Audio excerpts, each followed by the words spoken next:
final round of the season is here, and today drivers will be taking on the ups and downs of Spa. Hello everybody and welcome back to the RCI Wednesday Team Championship. I'm Tim Peck, joined today in the booth by Austin Devonshire, and we have Cormac behind the cameras. Austin, it's going to be a very big day today for those that find themselves in the midfield. A lot of points to fight for. Yeah, it's quite tight when it gets to that kind of thing, but it's just the way this kind of felt. I mean, but what a final track to end up on, those spots. Feels like it's been forever since we've been here, and well, it doesn't need any introduction, does it? It absolutely doesn't. It is a track that has a lot of elevation, a lot of ups and downs around the Spa circuit. Of course, not as much as Bathurst, which compared to Spa, it feels like we've been to every single week for the last couple of months. But no, I feel like Spa, it's a track that we've not seen a while here at RCI. We did a 24-hour race a couple of months ago here at the track, but apart from that, it's been a bit missing in action across the last couple of seasons. But what I like about Spa is it always seems to be a good track. You get some great racing in there, and I think if you ask most of these drivers if they loved or hated the track, probably say that they love Spa and it's in their top 3. Yeah, I mean, I think it's one of those rare tracks that, from a viewer perspective, from a spectator standpoint and a driver standpoint, it works just as well. But yes, no, going into qualifying, no one's set a time as of yet. No one's got the banker lap down. It's a long track, about what, let's say the quick guys are doing about 217s, 218s. Yeah, it's a really long track here at Spa, and I believe 217 is definitely what we used to see a while ago. I've not seen track times in recent history, so I'd imagine anywhere between the 217 and the 220 could be good depending on the different temperatures of the track and how these cars are performing. But yeah, I imagine 217, 218 is probably the time that we will be seeing today. Of course, drivers get 15 minutes of qualifying. Get towards the end of your second lap, your first one that counts.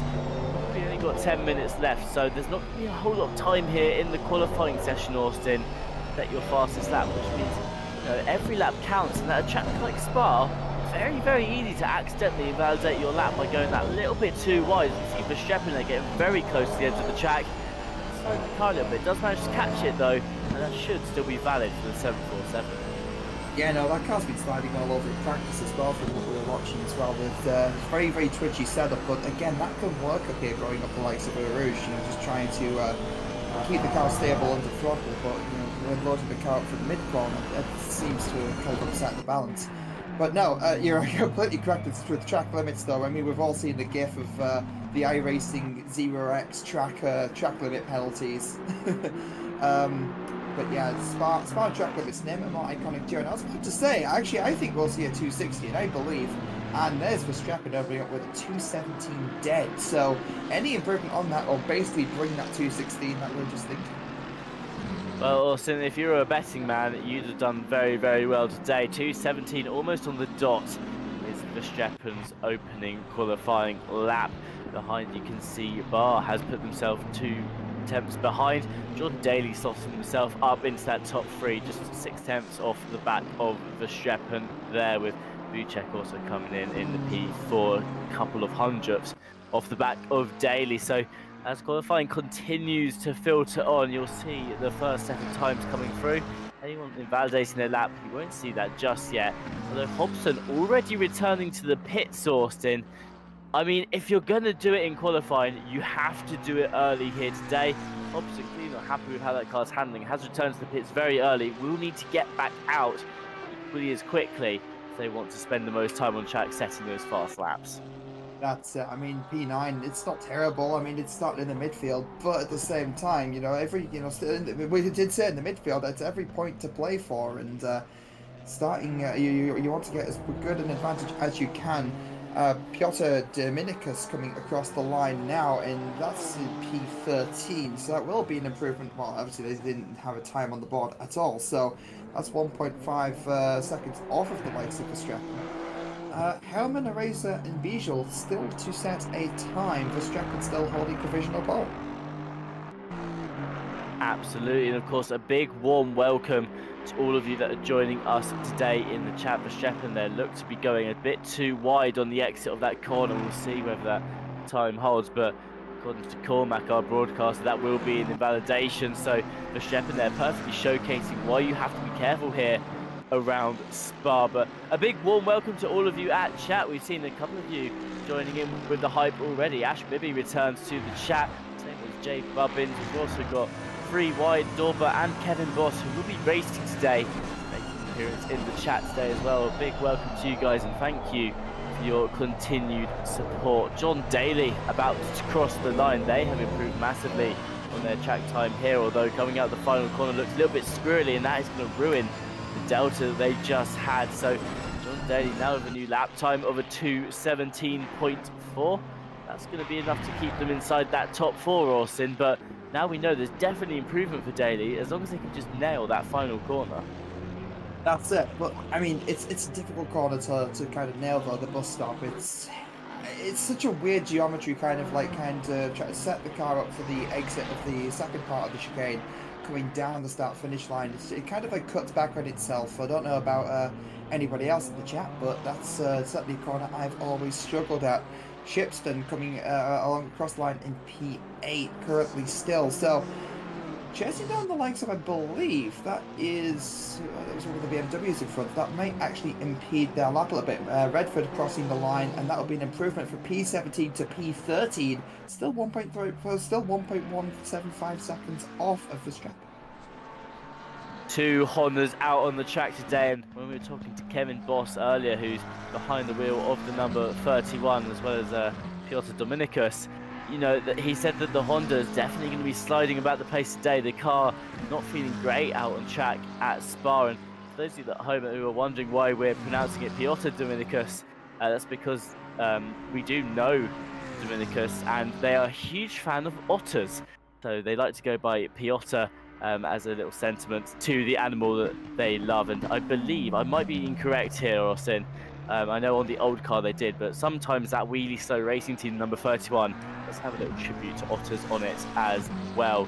John Eraser crossing the start finish line takes himself from 9th place all the way up to P3, and then just a 10th off the back of Verstappen. Speaking of on the back of Verstappen, Austin Buchek coming in 200ths behind, qualifying, getting very, very competitive in the halfway mark today.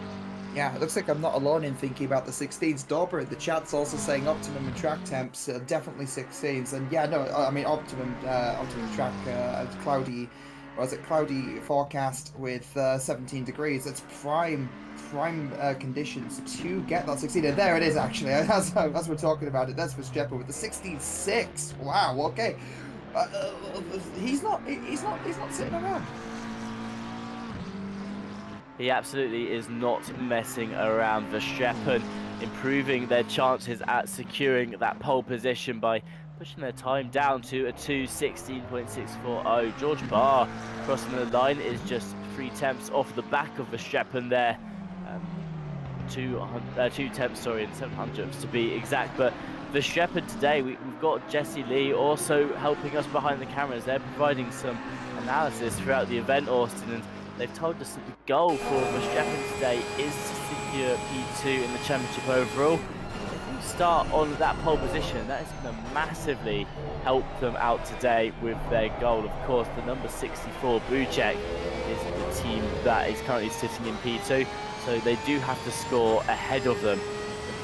I believe the number 64 there has to finish in either P3 or less in order for Verstappen to be in at a shot for second in the championship here today. Austin, those extra points for pole position will help out massively. They secure the fastest lap as well. That too will help out as well. But of course, we can't go without saying that this championship has already been decided. Benjamin Heilman in the 796, the RCI Esports yellow car, has already won this championship today. 157 points across the whole season will set them plenty ahead of MRT KTM, the number 64. So a big well done to Benjamin Heilman today. Let's do one more great race out track just to prove why you were the winner in this championship. And with that though, John Eraser, the 699 car, put in the 2:16.572. That's going to nick pole position away from Verstappen there, Austin. Yeah, that's just not by a lot though, not by a lot at all. There's still 3 minutes to go, but Verstappen is still out. So I mean, I mean, pole position's definitely going to help Verstappen in this situation. Obviously, it's just try to secure as many points as you can. I think Verstappen's plan today is just going to be to send it. Speaking of sending it, Lee Kettle's rounding the final corner of the bus stop now. The number 962 McLaren about to cross the line, and that is going up to P17. So that is a slight improvement. Any improvement's always a good improvement. And Hobson as well, about to on the run down to Bloshemont. Well, we said this is a team championship, and of course it is. Each team, has the opportunity to have 2 drivers. Those that do run 2 drivers in a race will have to switch them round at the halfway point when the pit window is open. It opens at the 45 minutes left to go mark, and then closes with 35 minutes left to go. The race today, an hour and 10 minutes long in total, but this is a team championship. A lot of these teams do have 2 drivers. It's not mandatory though, and you will see some teams, the 747, 796 as well, as only driving the single driver at the moment. So it's not mandatory to have a teammate, but it may help to do so. And also, it's a lot of fun when you're driving with a teammate, Austin. It mixes things up a bit. You've got someone to keep you company throughout the race, and it's something to work together on.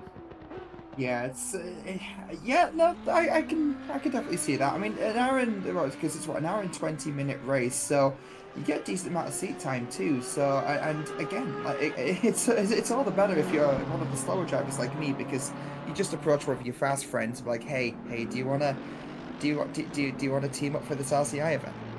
Do you want to do this, buddy? And if you're a slow driver like me, that's 3 wins, right?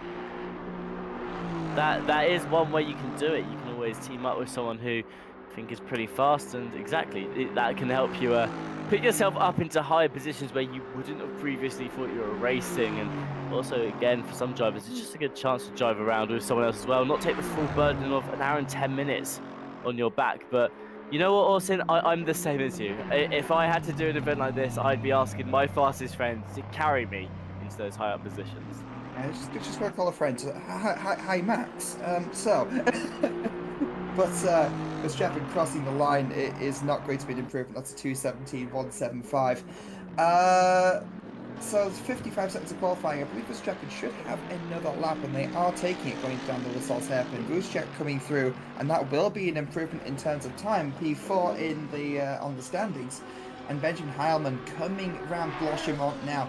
So again, I believe it's. Are we safe saying that Heilmann has won this championship, Tim?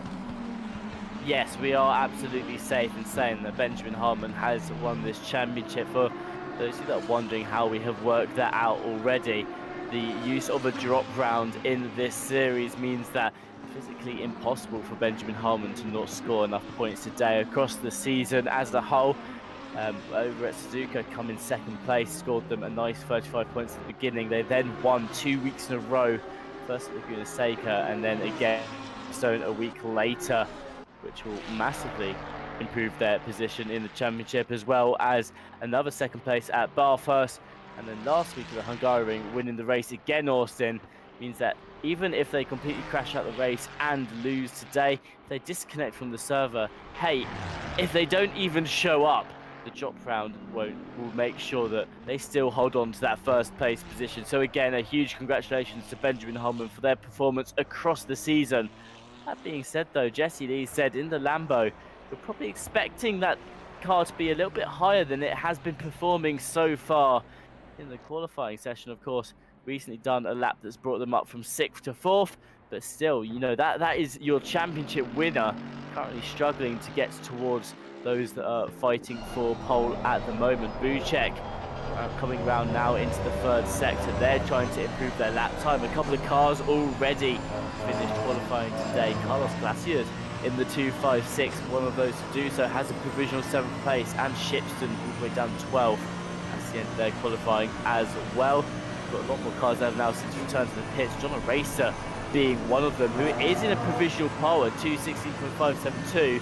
No longer under threat though from Verstappen, Austin, because Verstappen invalidated their final lap. Yeah, I was actually about to point that out. The thing on the track map, the little dot, that 747 dot, had turned blue, which indicates that they were being shown blue flags of cars behind, or at least in theory, they are one of the slower cars on track. Means that that lap was invalidated. So Buzek coming across the line now in 5th place. Barr crossing the line yet again in the McLaren, going up to P2, knocking Verstappen off of that spot. But still behind a Razor. Stefan Kui about to cross the line too, and that will be it will not be an improvement in terms of position, and neither will Hellman. Final couple of cars left to come across the line in qualifying here today. You've got Stefan Kui promoting himself up into that P11. And those will be your final qualifying standings after today's session. John O'Racer lines up on pole. They're sharing the car with Kulisek, and a time of a 2:16.572 puts them nicely ahead, although no fastest sectors for the 699 McLaren. George Barr driving the car alone today slots himself in 2nd place with Christoph Verstappen fighting for P2 in the championship today, ending up in 3rd. Benjamin Harmon, your championship winner, in 4th, with Buzek, who's going to be hoping to defend 2nd place today, all the way down in 5th. They're 2 places behind Verstappen, who ideally they want to beat today if they want to keep them safely behind in this championship. And that's how the qualifying will be looking after the 15 minutes here at Spa. But before we head into the final race of the season, this is what the championship standings are looking like for the final race. The RCI Esports yellow car, Benjamin Harmon in the 796 up top of the leaderboard. They are already your championship winner. Can't lose it here today with 157 points. MRT KTM in 2nd place, 148 points, with Christoph Verstappen in the RCI Esports blue car with 136 points, rounding out the top 3. A huge point gap then all the way down to Ground Zero Racing, who's in 4th, with Kaiju Racing just 15 points behind them in 5th. And this is where the midfield really starts to tighten up. Rebound Racing has 80 points there in 6th. 2 points behind them is Powered by Esport in 7th. And you've got the 699 Racing Team, 2 points behind them in P8 overall. And then Green Loafers Engineering, 46 points in 9th. And RPMS SimSport with 41 points will round out your top 10. So in P11, you got BGG Sim Racing with 40 points. P12, the NSR MYK Racing with 37. 3 cars with 37 points, actually. You've got the 13th place Racing 25 years and the Rebound Racing in P14. P15, you've got Wheelie Slow Racing Team with 35 points.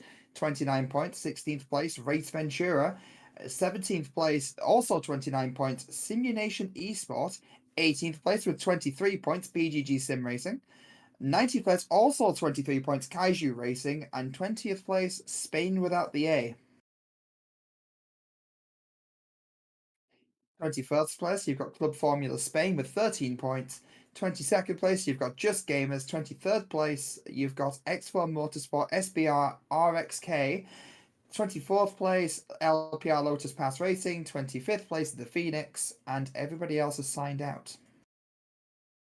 Well, that's how the teams are looking going into the final round of the Wednesday Team Championship Season 5 here at RCI. Of course, we've already said many a time now that Benjamin Harmon in the yellow RCI Esports car, the 796, has already won this championship. That can't be taken away from them.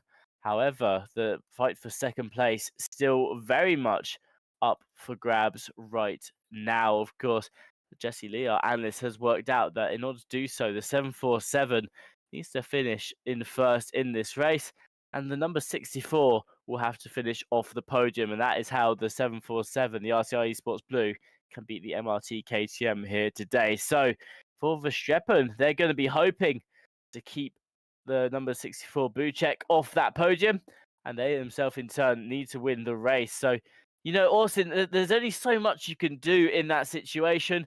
What Verstappen really needs to aim for today is just focus on winning the race. The rest of it just sort of needs to fall together nicely, and will actually just play into how Buzek handles this race. But if Buzek can get themselves up into that podium, they're currently in 5th if they can get themselves up onto that podium, that will secure them second overall in the champ. Yeah, I mean, hopefully it will just result in some really good racing between the two of them. I mean, we've both seen, we've seen them go out it before. You know, these guys race pretty darn close, so we could be in for a bit of a show tonight. We absolutely could be in for a very great show indeed. You can see the cars lining up on the start-finish straight here. To go for a little trip down the starting order, take a look at some of the liveries included on these cars. A lot of the teams designing their own liveries for today's race. A couple of them that may stand out to you: the 747, the luminous yellow on Verstappen's car there. That's the RCI Esports yellow team. That's quite easy to spot. If you go further down the order as well, you'll see a couple of other cars that you may have noticed across last week's race as well, and maybe see them in a couple of the other championships too. But some of them are designed using the built-in Assetto Corsa livery maker. Some of them, Austin, teams actually go to like a lot of effort to design them themselves, and you know what? It shows. We have some great liveries out on track. Yeah, we always seem to do. We always seem to have that. Noticing Verstappen is in the Beach Dean car as well, the British GT Aston Martin, which is, it's always good to see. I genuinely really like that livery. It's one of the better ones for the Aston in my opinion, but I'm biased. Well, there you go. Austin sharing which livery they love the most out on the field. Personally, I like them all, but you know, I do like the red of the John Racer's car up the front. I think it's a car that's very easy to spot. When you see red, you tend to think of John Racer as well. And again, not a super complicated livery there, Austin, but definitely one that I do think stands out a lot. Once you see that red McLaren, you think of John Racer. But starting on pole today, the 699. Currently in the championship, they are sitting all the way down in 8th place. They've had a very rocky season, have an average finish of 6th place overall. Their highest finish being 4th, all the way back at Silverstone in the 3rd round of the championship. But today, starting from pole position, what can John Racer do in that McLaren?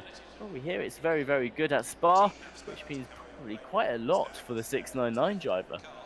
Well, it's one thing to put the car on pole in a qualifying scenario, but racing is a different thing. So this could go one of two ways. That pace could translate over into race pace, and this could be a hell of a fight for the front.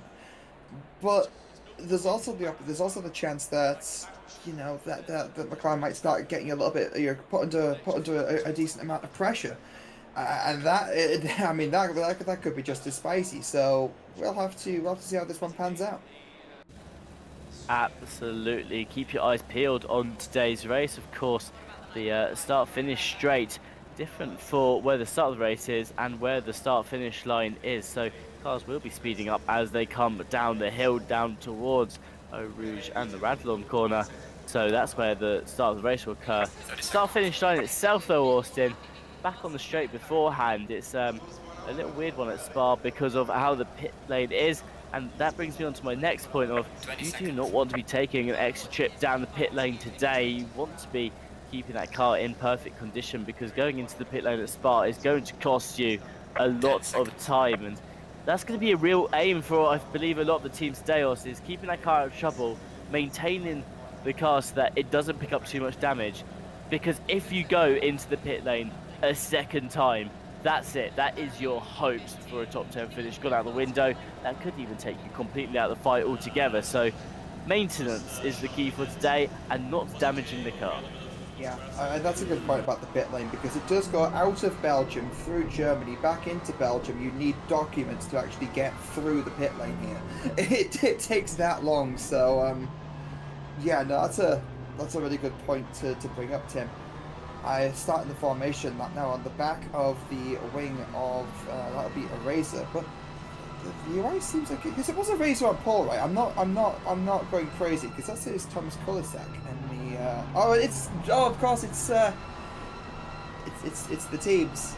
It was a Razor that qualified the car, but they put Kulisek in the car to start this stint off with. I had a I had a brief moment there. You can tell I'm not used to commentating on these multi-driver races, but I'm back with the plot now. So you started the formation lap, and I mean this could be good.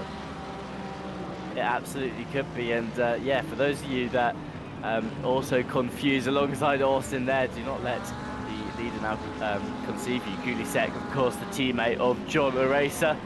Fairness, Austin, we're very used to commentating Fridays together. We've got the entire Friday Championship crew over here on a Wednesday, so if you maybe woke up today, thought you'd hop onto the RCI stream and heard the voices of both Austin and I, and heard the comments behind the cameras. We don't blame you if you thought that today was in fact Friday. However, Wednesday Team Champ is the day today. That being said, George Barr, Christopher Shepard, Benjamin Harmon, Buchek and Morgan all in the car alone, will not be sharing it with a teammate, as it is an optional teammates championship. The race today, an hour and 20 minutes long, and a pit window opens up directly in the middle. That gives teams 10 minutes to swap over the driver if you do have two drivers in the car. For those teams that don't have two drivers, it's a chance to stop, maybe put on a fresh set of tyres if you want to, and you do have to put some fuel in the car. But those are the only pit stop requirements for today. Nothing special has to happen there. You can see when the teams have served their mandatory pit stop, the orange 1 next to their driver number signifies that they have yet to take their mandatory pit stop. That orange 1 will turn into a nice, I believe, green bar once they have served that pit stop. But coming into the final sector in a couple of seconds time, a very long outlap here today, Austin, as we're approaching the start finish line. You know, you've got quite a battle on our hands up towards the front of the field. The 699 we've already mentioned, a huge start for them on pole position today as they find themselves in P8 overall in the championship. Pole position could help them to score their best finish of the season here at Spa. George Barr behind the wheel of the 212 finds himself outside of the top 10 overall. The BDG Sim Racing team had a couple of bad finishes earlier on in this season, has improved towards the end, and now find themselves in second place. Will be again loving where they started out today. And Christopher Streppen, well, they really want to win this race, Austin, because if they can win this race and keep Buchek off of the podium, they will be able to promote themselves from third to second overall. So a lot to play for today in these positions towards the top, and that's going to make for a very exciting start, I feel. Yeah, it will. It really will. And again, Urush is one of those corners, you know, you come up to it so quickly, but there's only really one line through it, so I expect cars to be pushed wide through that. Looking at the chat real quickly, just looking at deliveries. Kevin Boss votes for really slow Honda. Oh, wait a second! What's going on? No, it's because Kevin Boss is really slow racing, so there's complete bias there. But coming around the bus stop now, we're about to get the show started on the run. Actually, did we start? Yeah, we start here, right? Or we don't start on the run to. Yes, no, because we are. We start on the downhill, right? No. I was gonna say we start after La Sauce. Yeah, no, we start after La Sauce. That's no. I'm getting all excited for no reason, Tim. This is I'm just looking forward to this race so much.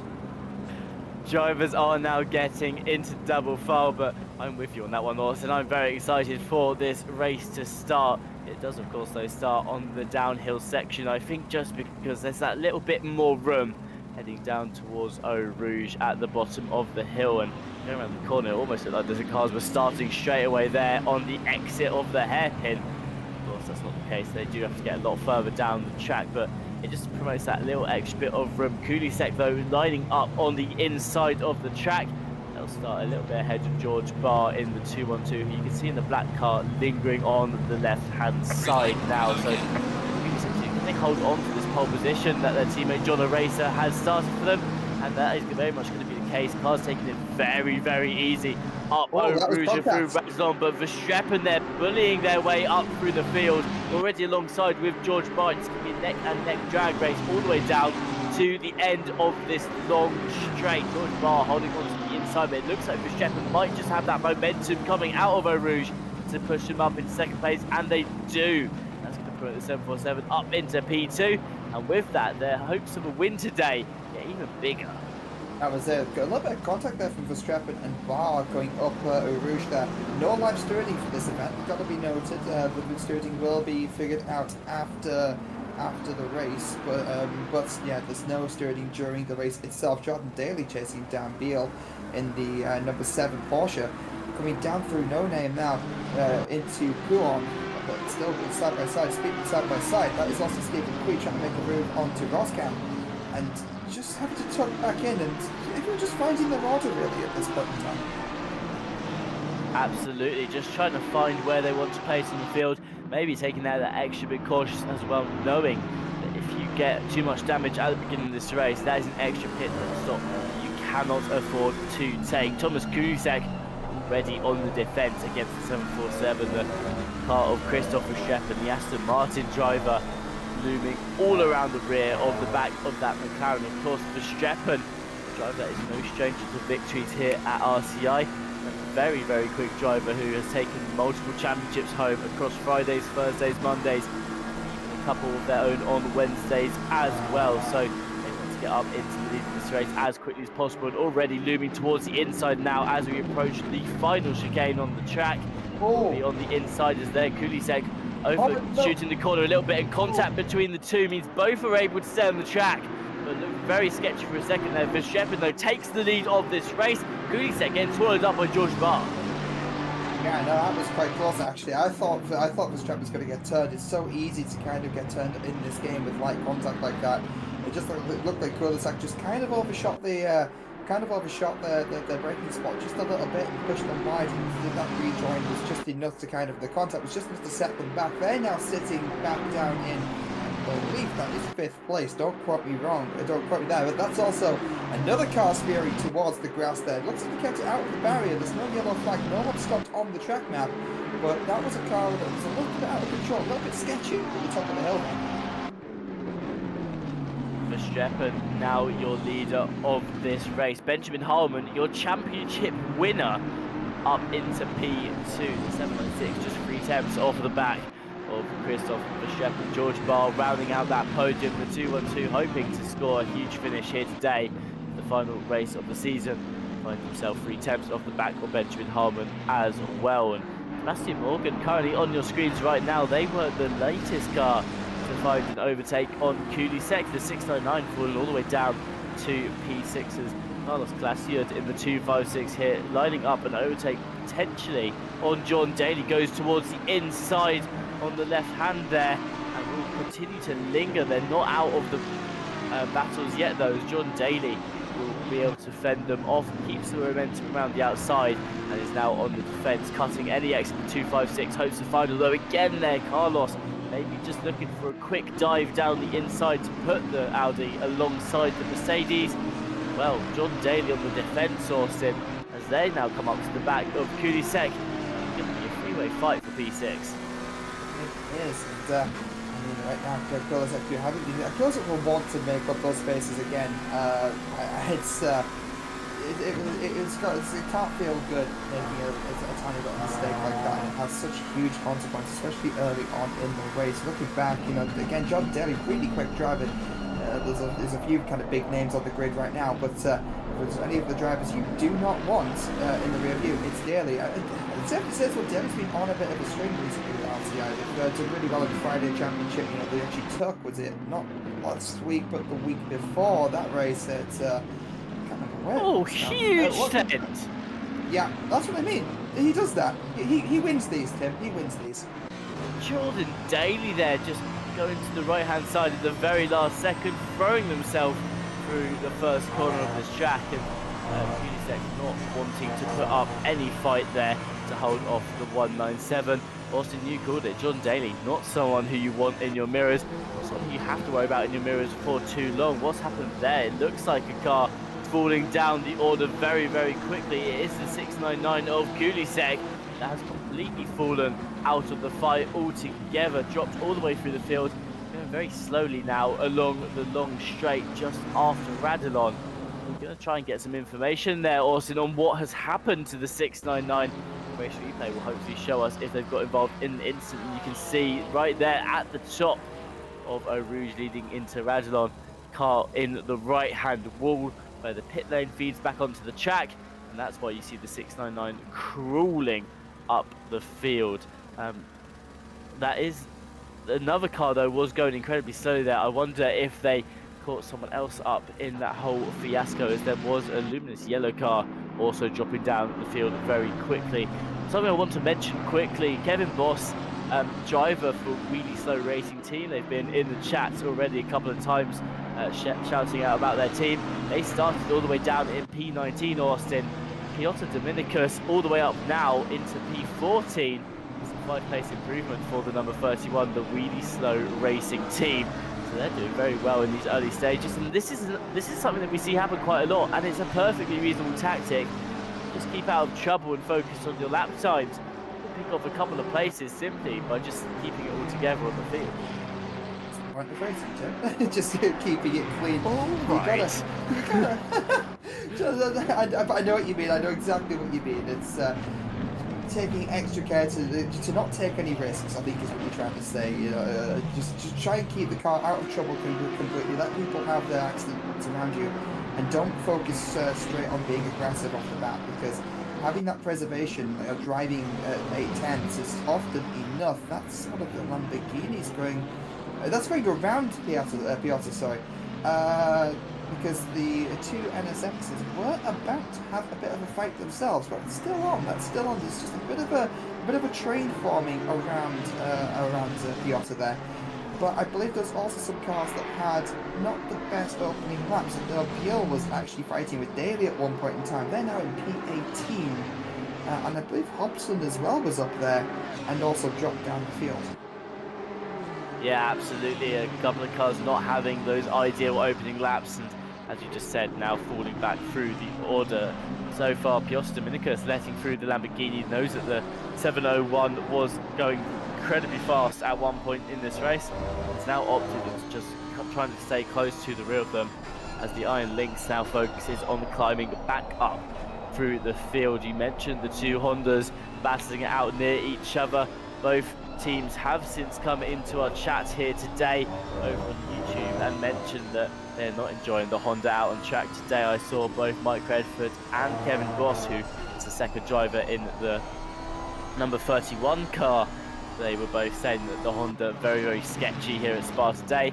And also I saw RCI's very own Sarah Stant in the chat saying that there are two Mad Lads in the Hondas. So that is true, we do have two Hondas in this championship. And you know what, Austin? I think Mad Lads is the best way to refer to anyone who picks that car. Yeah, I mean, it's Kevin Boss. Tells you everything. Tells you absolutely everything. But no, look, there are some tracks I do remember that NSX was fairly quick at. I don't know what it is with the current block or the current updates. But I know it was really quick around Bathurst once upon a time. It was really quick around the continental tracks. So there are genuine reasons to choose the NSX, and that's what the Lamborghini was. It Lamborghini or was it the Audi? No, it's the Audi going full send around Ted Edwards, and that's one of the rejoin. That's a Ferrari rejoining, I think it was, and almost going into the side of. Going into the side of the other Audi, I think it was. So it's a little bit difficult to keep up with, but I believe that was Morgan that took a little bit of a detour through the through the bus stop. Yeah, absolutely a sketchy rejoin there, but does manage to keep it out of completely spinning another car. Watching from the rear of Van Quee in the 701, you can see the Wheelie Slow Racing Team still lingering behind the Lamborghini, and actually so Piotr decided now that they want that position back there right in the slipstream going up the straight. They can swing to one side, I imagine, before the corner and maybe go for an overtake, though maybe not. Dominicus there just choosing to stay behind Quee yet again in the 31. They're not going to chop up the momentum of the 701. That might be a very smart choice for the Honda, although now they look like, again, looking towards the inside. What they're doing here, Austin, they're either looking for an overtake, or they're saying to Stefan Quee, will you please hurry up? We want to be fighting Redford ahead. We don't really want to be stuck behind you any longer, so if you do have that pace still behind your 701, find it again quickly rather than later. Yeah, I mean, we're talking the great RCI battle of or the Battle of Honda. It's terrible. It sounded better in my head before I said it. Just gonna But gloss over that one. yeah, we'll just do that. But again, it's not often you see the NSXs out, so having two of them having a bit of a fight, it'll be pretty cool to see. But it looks like Stefan Kui did so much to kind of get around Piotr, but again, Nicholas just struggling to find a way around. But it looks quicker right now to my eyes. It's clinging to the back of that Lamborghini. I believe Stefan Kui was, further up the field once upon a time as well in this race. So I'm wondering if they have fallen at some point as well, and what if misfortune has also struck them, and if so, again, how many cars in the field have damage at this point in time? It's so early on, but only 12 minutes in, so still over an hour to go. Absolutely. If you have damage, you are certainly not going to be taking a trip down that pit lane to fix it. You've made that boat, you are now going to sit in it. So that is going to be the case for any of the teams that have picked up damage so far today. A little nugget of knowledge for you all at home. Something that's unique to this championship in particular. The pole sitter has never won a race in this championship. And from how it's going so far, that's not going to change today either, as the 699 was the pole sitter for this race. Currently sitting all the way down in P19 is Kulisek. So this has never happened in RCI competition before, Austin. This is the first time ever we've never had a pole sitter win a race from season start to season finish. We're setting records here on a Wednesday. We are. Again, it's, I mean, it's just what happens when you get us in the box, you know? The magic happens. But no, that's the 420 car. I like how it's also got the green in the front, but that could be referencing. Jesse down to number 60 of Shipston in the Ferrari. P3 known in currently running a run up down to Pouon. Very high speed car, not going to be a great opportunity to overtake at all, but I mean, again, stuck in behind, you're closing that gap. That's part of the strategy to actually get around that car. There's a little bit of a train ahead of them as well. The 420 currently still following Shipson through to navigate that second sector of Spa here today. A bit further up the field, Tenchik looking back towards Ted Edwards. Battle of the BMWs for position 8 overall. Just behind them is the previous battle between the 60 and the 420. So a Ferrari and the McLaren lurking in the background.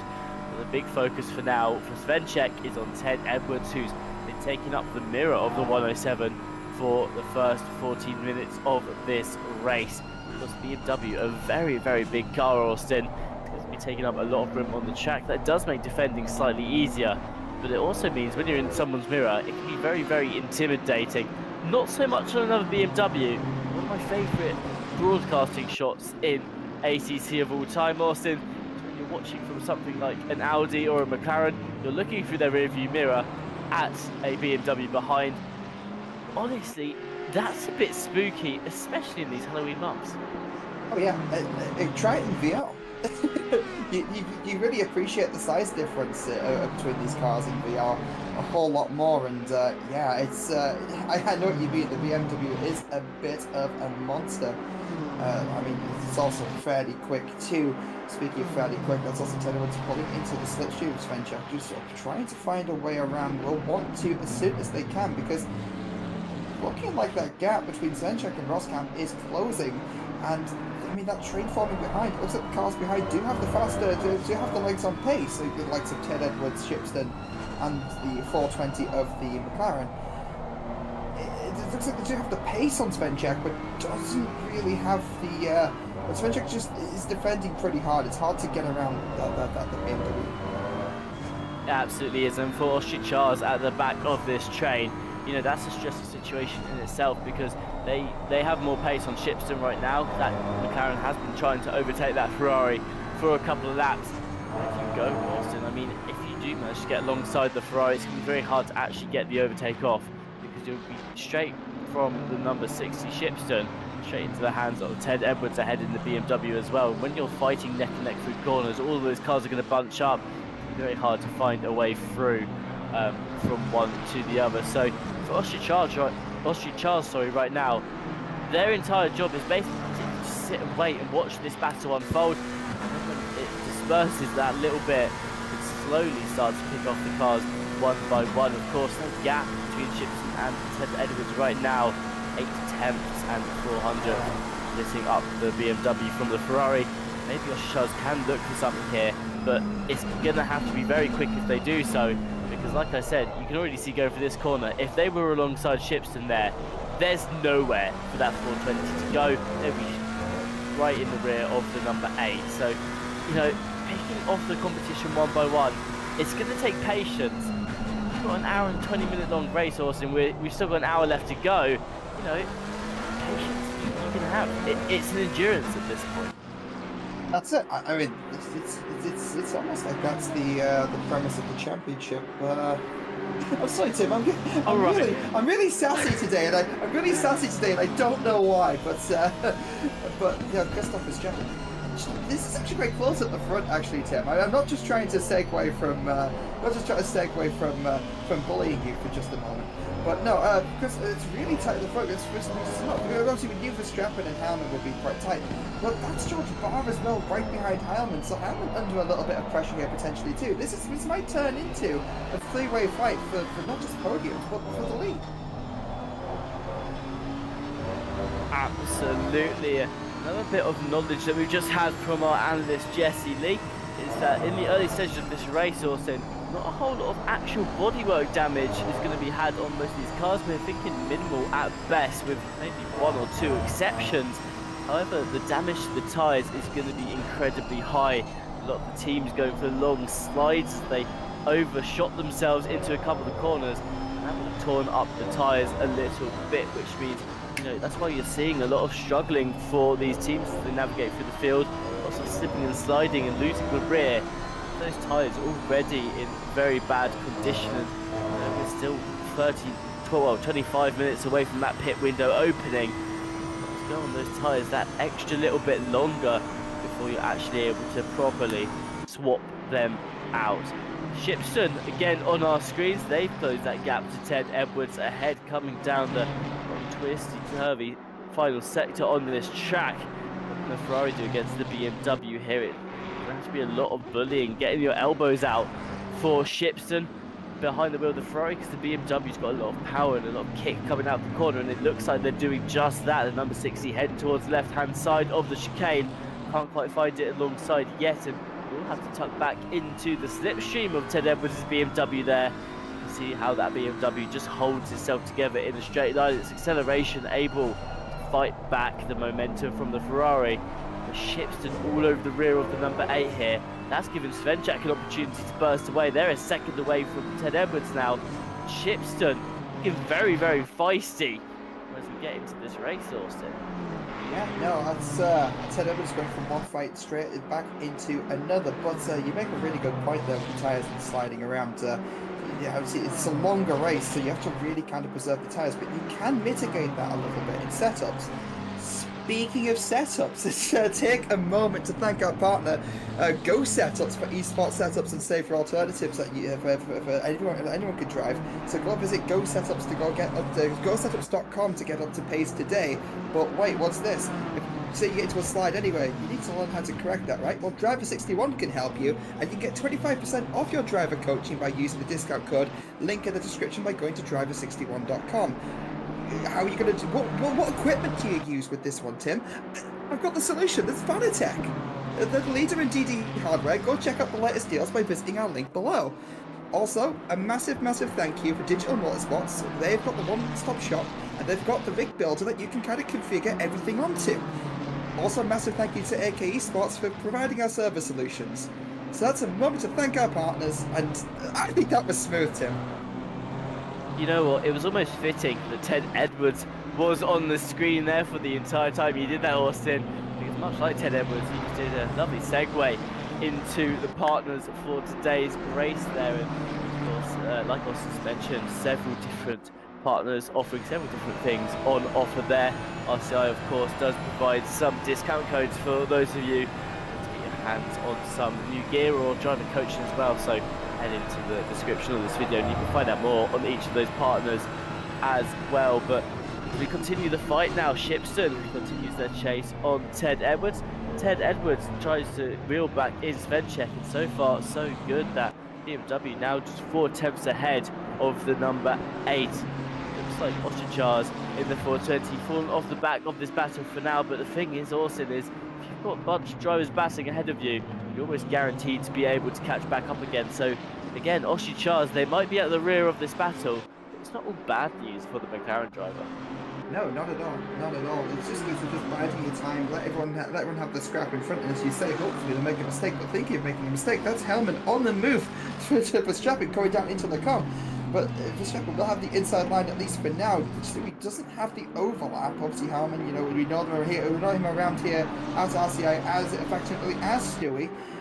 So if you mix between the names, that is why sometimes in the moment it's easier just to shout because it's what comes to mind.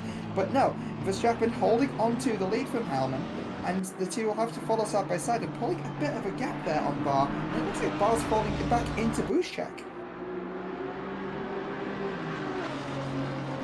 George Barr under pressure from Buschek. Buschek trying to put themselves on that podium. Reason being, as it stands right now, Austin, Shepard will be taking second place in this championship.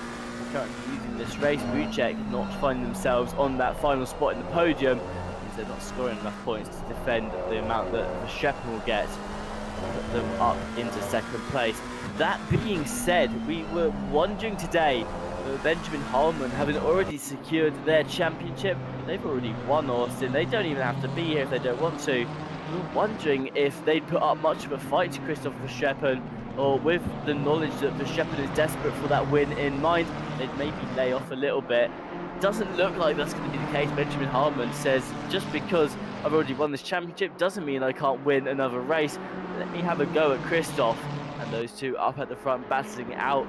Of course, that's almost what you expect to see. You know, Benjamin Harmon, yes, they won the championship, but at the end of the day, Austin, he's a racing driver in that man, and he wants to show it. He's going to try and put that car back into the winning positions. Can't expect him to take it easy just because Christoph Verstappen wants to promote themselves up the position. If anything, that's going to spur them on even more to try and get Verstappen back into P2. Exactly. I'm looking down the order. 31 has just jumped 2 places. So we might get a race replay. I think something might have happened here. But going down into the braking zone, and looks like there was just a little bit of a miscalculation, and well, that Lamborghini got sent to Mars really, and that's just going to allow the really slow racing team to head on through. Looking down the order as well, those Hondas were they weren't side by side, but they were kind of following each other once upon a time. Redford has dropped down the order to for 17th as well, so I wonder if something's happened to Redford along the way. But this order just keeps changing. It's such a large track. It's hard to keep track of absolutely everybody on it, even when, you know, there's only 19 cars on the grid. It's natural when you've got 2 drivers per car in some of these guys. But yeah, no, Sebastian Morgan still chasing down Stefan Kui, going down into the cone, not making the same mistake twice. At least Morgan was able to sort of like wait to the side, allow Kui to actually rejoin the racetrack, but there's no doubt that's cost him a little bit of time.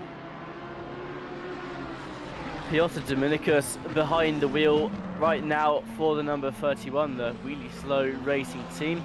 Their teammate Kevin Boss waiting to get into that car, and their hope right now is that they can keep up with Piotr Dominicus and keep this 12th place position that they've managed to acquire in the race so far. Of course, that really slow racing team up 7 positions from when they started qualifying right at the back of the field in P19, slowly picking off each other team in this race. This will not be their best finish of the season yet, though, as all the way back at Laguna Seca, the second round of the Wednesday Championship, the So Racing team managed to put that car in 10th place overall, scoring themselves a nice 12 points. They've had a very good season so far, though, with an average finish of P13, only finishing as low as 15th in the worst race finish of the season, where they finished in 15th for both Silverstone and Bathurst. You know what, Austin? That's a pretty good season to always be finishing above P15. You know, it's in the back half of the field, but it's fighting towards that top 10. It's a good place for the Wheatley Slow Racing team to be right now, and that team has seen significant improvement over the last couple of championships. If they are able to secure another great finish here today, again, that's just going to showcase what this team can do. I mean, that consistency is really going to help them, and if they carry that consistency and that momentum forward to the next championship that they enter, I mean, it won't be long before these guys are a genuine top 10 contender every race, you know, with the likes of Colatti. I mean, Colatti you've seen in Friday as well. They've been really quick. Ted Edwards has obviously really quick as well. Like, they've been kind of up there recently as well. Daly, another top 10 contender. So again, yeah, I could totally see the really slow racing guys joining those kinds of fights before too long. But that improvement is definitely being shown. That is definitely there. Todd Shipstead still chasing down Ted Edwards. Ted Edwards pulling a little bit of a gap since the last time we saw them, and gaining a little bit more on Svenchek, but Svenchek is still too far up the road to really do anything about it. Looking at those deltas, there's nothing in it between Verstappen and Helman either. That's 0.013 of a second at the last timing sheet. So they're still scrapping as close as ever. Speaking of which, clicking to Helman now. And yeah, I know you see the gap. It's a bit bigger than what it was when we last saw them, but that fight for that lead is still definitely on, and it's still just under an hour remaining. It's still 53 minutes of this race. Helman has over Verstappen pulling out a bit of a lead, 0.7 of a second ahead right now. But how long will that last? How long will that last? Indeed, Benjamin Harmon clearly very eager to fight their way through. Of course, Christopher Shepard needs to finish this race in first place with Buchek off the podium in order to gain another position in this championship. That being said, Austin, look at Buchek in the number 64, currently sitting P4, closing the gap very, very quickly to George Barr. You can see them coming into the first corner.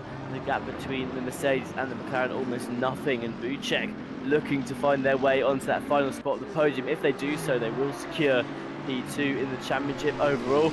That's the goal on the mind of the number 64 right now as they go down into Eau Rouge. Two cars going to follow through with each other, and as they come out onto the long straight down towards the right-hander, that's going to be a Mercedes following behind the McLaren here. And Buchek not quite able to find themselves alongside the slipstream. Not going to be enough for number 64. But that's going to be a worry for Verstappen itself. There's nothing Verstappen can do to influence this fight, Austin. They've just got to hope that George Barr can defend against Buchek for the next 51 minutes.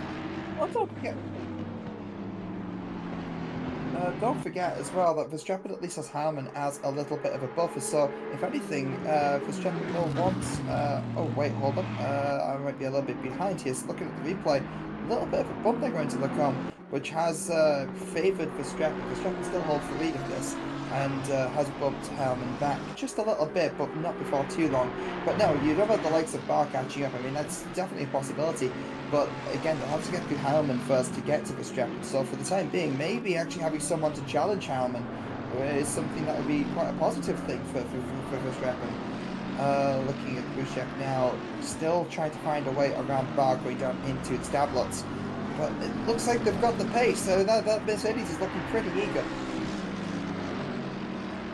Yeah, absolutely. The Mercedes, a good all-round car. It's not had a whole lot of love in recent history in ACC, just sort of falling off a little bit as it's not been updated in a hot while, Austin. But the Mercedes, you know, it's a car that's average at everything, quite good at taking curbs, but it's not particularly excelling in any area. Similar to the McLaren almost, and the McLaren's very similar now. The thing is the new McLaren, I mean, it's just had an update, so it simply does what the Mercedes does, but better, and that's going to be huge for George Barr here as they continue their defence against Buchek.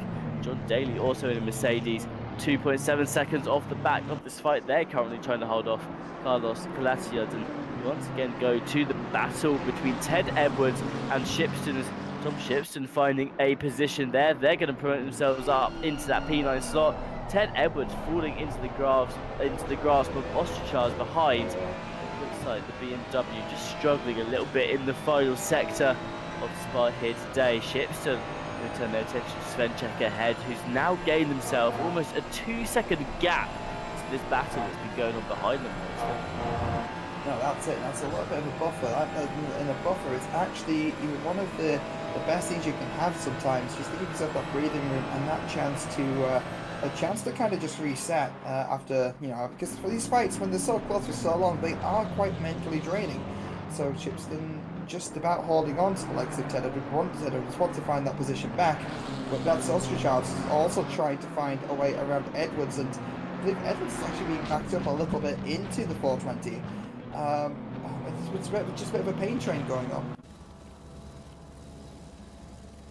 On what's Speaking of happened pain here, train, speaking of pain train, you take this, please. I Oh mean, no. I mean, we just need a sad trumpet, really. Oh, that's Oh. yeah. Cue the sad trumpet because no, that's actually genuinely upsetting because the wheelie slow guys were actually really kind of hauling it this race, and just like they just lost it at the top of the hill. So it's easily done. You just tag the grass, the back end gets a little bit loose, and it has massive consequences, which is disappointing, really. Even worse for the wheelie slow racing team than number 31. That damage too much to be able to bear for Piotr Dominicus. They've had to return to the pit lane, Austin. That's going to be a lot of time added on to their race. I know Kevin Voss, the next driver's getting the car, will still want to keep that number 31 in this race. They'll want to take it to the end. So I don't think that's the last we'll see of the number 31. So maybe the last that we see them in a fighting chance. Of course, mandatory pit stop. The window opens in just 2 minutes and 46 seconds, Austin. Unfortunately, they couldn't hold it out that long. They have had to take that trip down the pit lane. An unfortunate end to the battle in today's race for the number 31. And P19, it looks like, is going to be their finish unless anyone else has a similar fate. Speaking of similar fate, Sebastian Morgan, who we saw earlier go for a spin of their own, falling down the order, picking up a little bit of damage. Now on the back of Stefan Cui, who very similar situation for the number 701 Lamborghini driver. So it's going to be a battle of the damage here as the 175 looks for a way through. They've got a little bit more pace behind that Ferrari right now, and a fight that really, Austin, we should be seeing for maybe 5th, maybe 7th right now, is actually happening for P12. Yeah, that's just it. Like, yeah, this all just been mixed up a lot. Kevin Boss in the chat with a 3-minute 12 wait for us. I mean, that's a really slow pit stop for the really slow racing team. Did it? We were both thinking the same thing. Oh, I'd sort of been waiting for you to make the really slow pun ever since we started commentating today. Every time you've talked about that number 31, I've been like, here we go, he's going to do it. I'm just really slow to the mark, it's fine. Oh, and now we've opened the can of worms and they're all spilling out. But they, like you said, they're Kevin Voss, 3 minutes 12 seconds in the pit lane. Not liking your really slow pun there either. I think it's the last thing they probably want to hear with their recent activities in this race. But, you know, keeping the Honda in it, the number 31, you know, like we said, it's had a great season so far. It's a shame for them that it's going to end like this. But if you look back across the season as a whole, that Wheelie Slow team has been doing amazing. And like we were saying, could potentially be top 10 in the future. They've definitely been creeping their way up through the order across this championship. Stefan Guido still looking from the back of their Iron Lynx onto Morgan. Seems like Morgan still just has that extra bit of pace in the Ferrari. They are in a huge little bubble of their own. I mean, they've not got anyone else to worry about right now, Austin. 11.7 seconds off the back of Ostrachars in P11. And they've got a 5.6 second gap to Kettle in the 962 McLaren behind. That means that Morgan here can do a lot of bullying if they want to. Like, they can really fight Stefan Cui. Looks like they're going to, hanging towards the outside of turn 1 now. We'll tuck back in and look for the inner of the corner now. Stefan Cui just able to keep it together, then Morgan go for a very tight inside there. It's going to be neck and neck. Drag race down to Eau Rouge as contact is made between the two cars, and it looks like Morgan's slightly ahead as they go to Eau Rouge. Neither car they wanted to back out, and it's going to be too wide as they go up towards Radillon, and Morgan able to hold it together, puts himself ahead, and it's not over yet. Another drag race, Austin, down to the right hander at the end of the straight. I mean, following through with that one, and I nearly followed through watching it. Going down to the com now. It's not nice having a little wiggle at the top of a ridge. Going down into the com. We've seen these guys come together before. That's Morgan getting a little bit of a slide on. Still has the inside line. It's still not over. Still side by side going through the com now onto the corner exit. Another piece of contact. Morgan getting the exit. Looks like the side by side coming down into the off camber right hand corner down towards before No Name. And the Lamborghini just holding onto it. Morgan still having the inside, just getting a nose up in there, having the outside to No Name. Can maybe cut through, having it run down to Plum, but this is amazing, Tim. Sorting themselves out for just a little second here, but I don't think that's going to be the end of this fight. Morgan, though, just not able to quite find the overtake, and Stefan Kui was holding on to that P12 position after a huge fight lasting an entire sector and a half between the 175 and the 701 cars, and contact between the two. Stefan Kui off to the side, Morgan doing the gentleman thing and completely stopping the cars so they can continue their battle, but it looks like Kui struggling to recover here. It's going to be a lot of positions lost for these two drivers. Let's have a race replay, see exactly what happened between the two here. I suspect Morgan just a little bit late on the brakes, and it was they really lunged into that corner a little bit later on the brakes than they thought they needed to be, and unfortunately making contact with the rear of Stefan Kui's car. That spins out the 701. With that, the pit window is now open, Austin, and already cars pouring into the pit lane. This is because most of these guys have had damage for a very long time, Austin, and this is the first chance they're going to get to safely do that pit stop. That's it. Maybe just getting the stop done and getting the undercut is also a good idea around here as well. We've seen it before when, you know, if you've tried to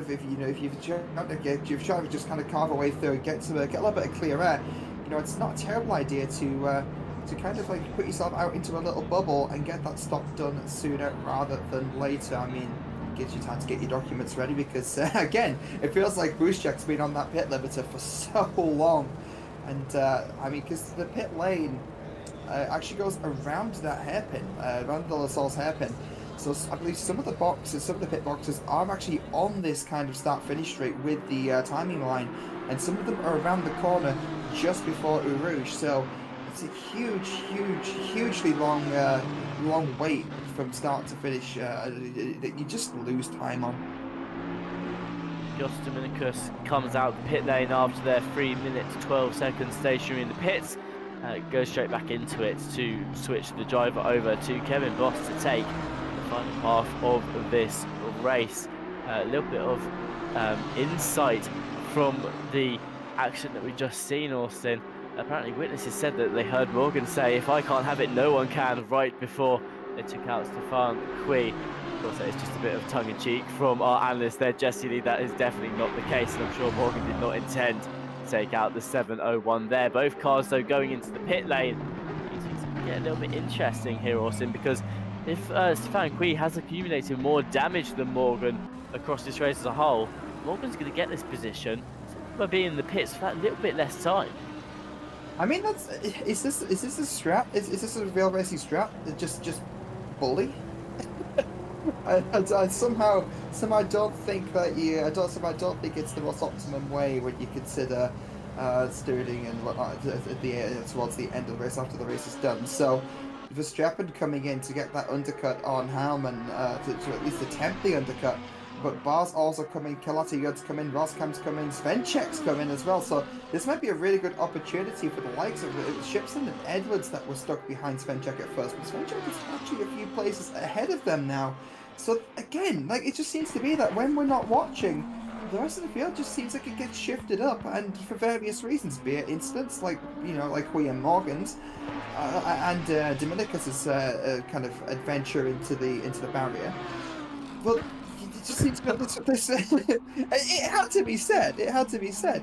But but no, this race is action packed, Tim. There's a lot going on. I think adventure into the barrier is almost too nice of a way to put that there, Austin. I think it was a whole year-long trip that they took into that barrier there as they spend, as we heard, a lot of time in the pits. Kevin Boss, though, now out onto the track there behind the wheel of that wheelie slow racing car. And my only question is, why is that mandatory pit stop tick not been ticked off for the number 31 team. They've still got a little orange one next to their driver number. They've passed the first sector timer. That should have come off by now. To try and get some information as to why they're still there, but it's already a battle on the field for the 175 and the number 87. Schaffner on the defence there. Sorry, against the 699. John Racer, after fixing all the damage that we saw on that 699 from earlier, fighting their way back up through the field. Remember, Austin, they were the pole sitters for this race. Yeah, no, absolutely rapid, but that was kind of one and done in that move. For Brave going through Puon, and the thing with what 31 there, Tim, is that they started their pit because they towed back to the pits from the top of the hill. So they started their pit before the pit window opened. So they've just been really caught out by timing, quite unfortunately actually, that they just missed the window, and they will have to come in for another stop. And again, the pit lane here, it's insane. No, but they did. Piotr came out for another couple of laps, remember? To get them into the pit window, and then they went back in again to swap the drivers over. I mean, I might be mistaken on that one. It might be that Kevin Boss hadn't been updated to the driver in the car yet. But I'm 90% sure we've seen action with Piotr on track since they returned to the pits there. Which means, I swear they've already taken 2 trips down the pit lane. Surely they cannot afford a third if something has gone wrong for them there. It could also be that they forgot to add the 1 litre of fuel. So they might have been still focused on repairing the damage, that they just forgot to do that small thing. And no, that's heartbreaking. Kevin Boss, I mean, that's plus 2 laps now. It was plus 4 just a moment ago. That timing sheet is having a little bit of a moment. Is that Redford making their way through it? It is Redford making their way past Lee Kettle, going down through No Name, and making that move stick. And just look at the pace difference of these guys right now. Redford is absolutely bombing it right now. So Austin, they definitely did go into the pit stop again, because on my little screen here it says that their last pit stop only lasted 1 minute and 56 seconds. That of course would not have been the case knowing that they were stationary for a whole 3 minutes and 12, which means that what they've done there is they've gone back down the pit lane, they've swapped the driver over, they've not put in 1 litre of fuel. Maybe they thought they didn't have to, but of course that is the only requirement for pit stops in this race, that you put in 1 litre of fuel. That's assuming you only have 1 driver. The other requirement is to swap the driver over. Because of it, it looks like it's going to be a 3rd trip down the pit lane for the team at Wheelie So Racing. That's really unfortunate, Austin. That small mistake is going to cost them even more time when they've already spent a good 5 minutes down this pit lane. Let's be real, by the end of this race you could probably say they've spent about 10 minutes in total in that pit lane, either moving or stationary. No, that's just it. It's, oh man, that's painful. That's genuinely painful. But again, I like the one thing I really like about the Wheatley Slow guys is they do manage to maintain quite a positive outlook on things, and as frustrating as times like this are, they do keep it together really, really well. And again, that's one of those traits that will drive them further, in my opinion at least. Again, I'll stand by it. There's a potential top 10 team here in the future. Right now, this is something to look out for. This is Verstappen chasing down Heilmann, with Heilmann in the pits. So, I mean, looking at the map, Verstappen's quite a way out, actually. So, I'm wondering if they took tyres during their stop-off. Something slowed it down, because they're certainly still on pace. And the 796, I don't know if they've already made their box or not, but they're dangerously close to the end of pit lane. No, they're pulling into their box now, so no. Okay, right, no, this might actually be on then. Is it more than a litre of fuel? It might be, because that 796 is still sat at the end of the pit lane. It's still sat stationary, which means that the strategies might be fairly similar between these cars. They're both going to be stopped for about the same amount of time if we have a bit of an estimate here. I mean, this is going to be close. This is Verstappen coming around this source now, and they might have an opportunity here to take that position back and gain a little bit of time, but either way, it all depends on when Heilmann starts moving and if they can get up to speed fast enough. I don't want to completely cut this battle short, although it's going to be closer than I thought it would be here, Austin. But Verstappen, of course, has most likely been on a fresh set of tyres since they've left the pits, whereas Benjamin Harman will have been fighting an old pair of tyres. So really here, Verstappen should be quite easy in the lead. But actually, it's not going to be the case at all. Benjamin Harman able to cut back onto the track. Of course, they don't have any momentum, as I believe there may have actually been contact between them and the wall coming out of the pits. There was certainly a slide there from the 796. Verstappen is able to take off that position. That being said, Austin, Verstappen has been on a fresh set of tyres for much longer. Benjamin Harman has been fighting the old set. I feel like this gap should be a lot bigger for the 747. I don't know. I don't know. These guys, they know what they're doing. A part of being as good a racer as these guys it's more than just being able to drive quickly. It's to be able to visualize the stops and actually have an idea for kind of like where you're losing time, what you need to do at the stop, whether or not you actually need to take tires or not, whether or not it's better at the end of the end of the stint, whether it's the most effective option, and when to do it, around the other person, whether or not the overcut or the undercut works. And these guys have to figure that out basically on the fly as they're driving, and that's what partially part of what makes them so good out here. So Shipstead on the back of Svenchek, once again that BMW becoming a bit of a roadblock actually. It looks like Shipstead does have the pace, but Svenchek's doing such an amazing job defending that nothing can actually get by. And this has been the case for most of the race, when we saw that train again with Shipstead, Oscar Charles and Ted Edwards. There was a big train with Svenchek leading that pack. And yeah, no, they've done an amazing job in terms of defence this whole race. And here they are now sat in P8, so a decent top 10 finish. Going to take a page out of John Dalton's book here, as Tom Bryant in the chat is just mentioning that RCI Esports currently hold positions 1, 2 and 3. John Dalton a while ago also mentioned that it seemed a little bit rigged in that sense, an RCI member winning a RCI championship. You know what, I'm going to take a page out of their book and say that is definitely the case of what's happening right now. Of course, for those of you at home that are listening, that is not the case. I am just joking there. Of course, Verstappen, Benjamin Harman and Buchek, all currently drivers for RCI teams. But, you know, a 1, 2, 3 for these guys right now, it's huge, but they're drivers that we've been seeing perform across the whole season. They are the 3 in the lead of the championship right now, and unfortunately for Verstappen, you know, Buchek up there in that podium spot means they will not be taking home second place in the championship overall. So their last hope is that George Barr can find some more pace behind that McLaren 212 and nick that third place slot back off them. A little bit of insight though onto the 212 and George Barr is this will be their best finish of the season, currently sitting P11 in the championship overall. Their best finish so far is P7, which was last week at the Hungaro Ring. The rest of the championship, they've shared a whole range of slots from P10 all the way down to P19, finishing dead last over at Silverstone in round 3.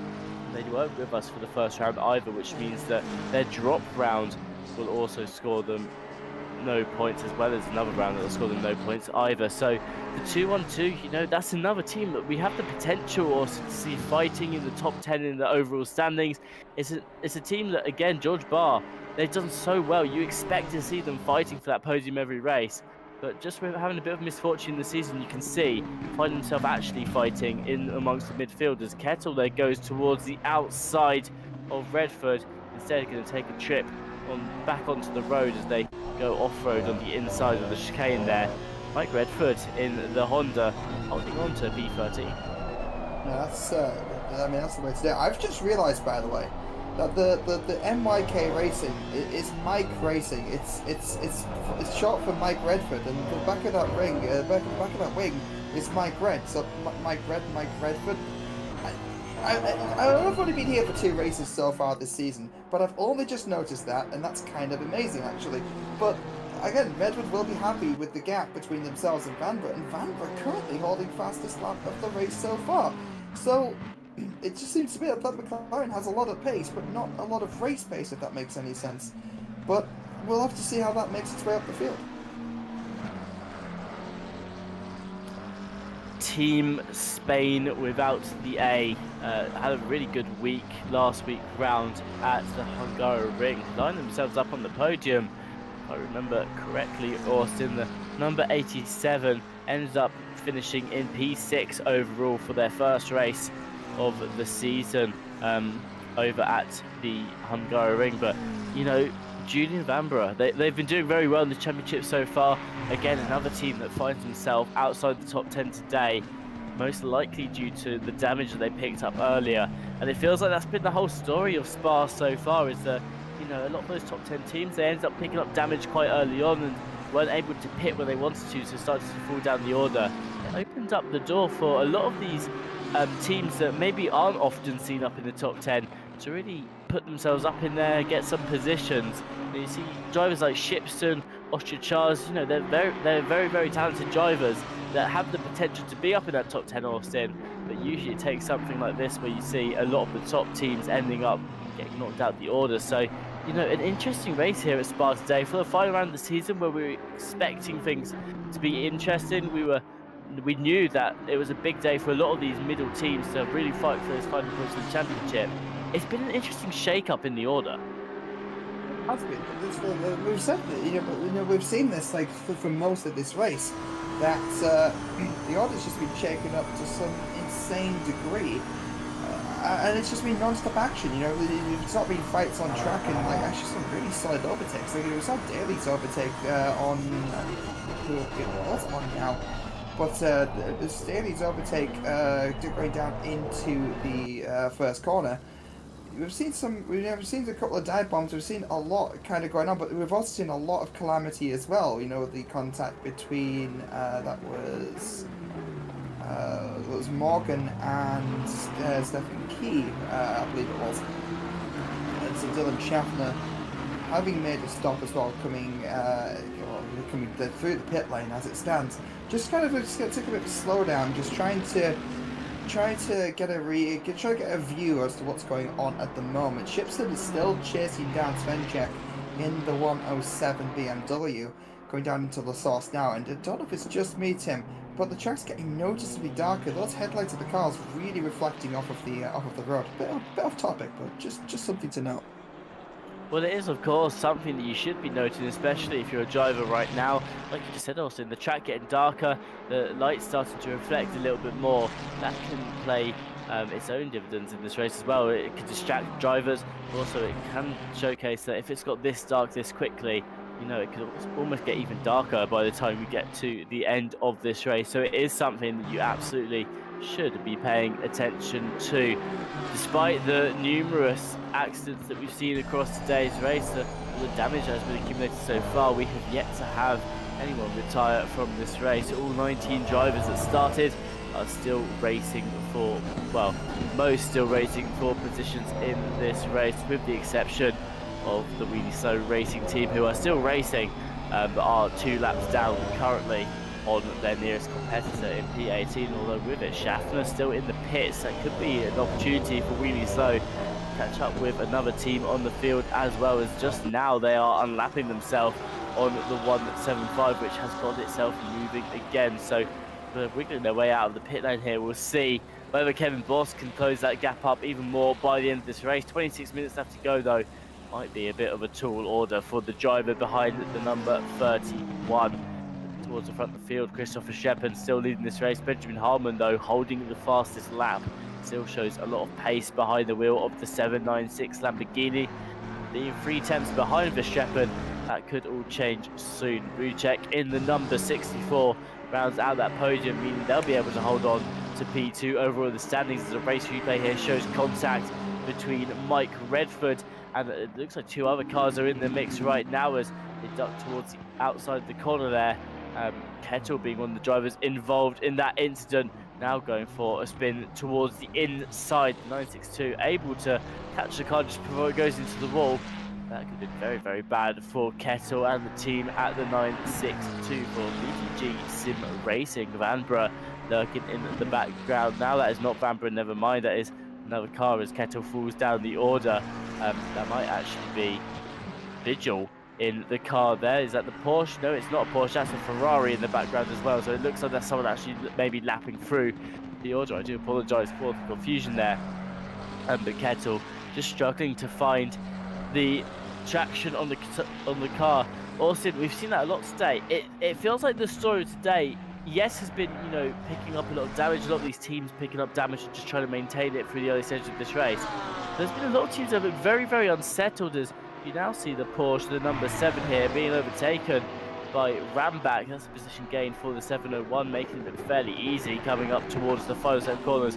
But yeah, also, the story today for me really feels like it's been trying to maintain those tyres, getting very chopped up very early on with a lot of teams scrubbing them completely by braking too hard. And again, in the late stages of this race, teams continuing to struggle with grip on track at Spa. We don't even need to plug Go setups when these adverts write themselves. And another mention of a brother from Austin. I mean, when you throw the opportunity at me, I mean, Direct Drive Wheels really help with that too. So Fanatec, you know, definitely something to look into. Helmet with fastest lap, by the way.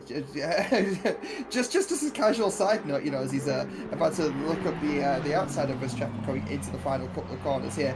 Yeah, just want to bring that to your attention, just as a bit of a segue to the race. Our advertising script is interrupted by actual racing. What's this? But no, Hellman with fastest lap of the race so far. That Lambo's gaining a little bit of pace. It's got a little bit of speed to it. Verstappen holding them off. George Bart again chasing down Bushek. Bushek has found that way through, of course.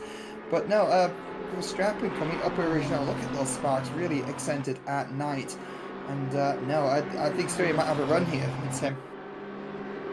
Stewie now looking towards the outside. Benjamin Harmon, of course, is the person who we keep calling Stewie, an RCI broadcaster who often helps us out with races. Going towards the outside now of Christopher Verstappen. These are two RCI esports drivers battling out on the track right now.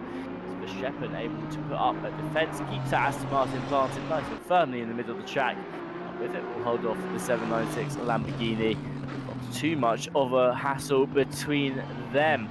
Of course, that's not going to stop Benjamin Harmon, though, on the attack. They keep very close to the rear wing of that Aston Martin as they continue to sniff out this first place. They have absolutely no reason to take it easy on Verstappen right now.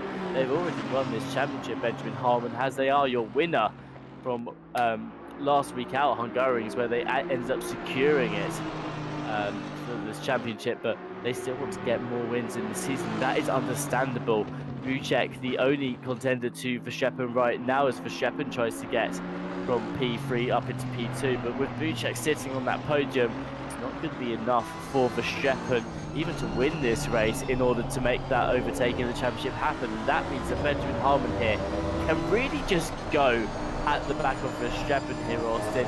You know, you don't have to feel bad like you're maybe impeding their championship as a whole, which, let's be real, Benjamin Harmon probably wasn't too worried about anyways. It's not their problem at this point in time.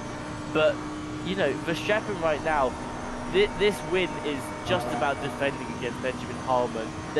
Those points, they're not going to be enough to get them up into P2. Yes, it's going to help in the championship, but if Buchek holds on to that podium position, which is completely out of Verstappen's control right now, it's not going to matter too much. So the whole point of defending this win is simply to say, you know what, I'm better than you at Spa to Benjamin Harmon, and that's exactly what they're going to try and do.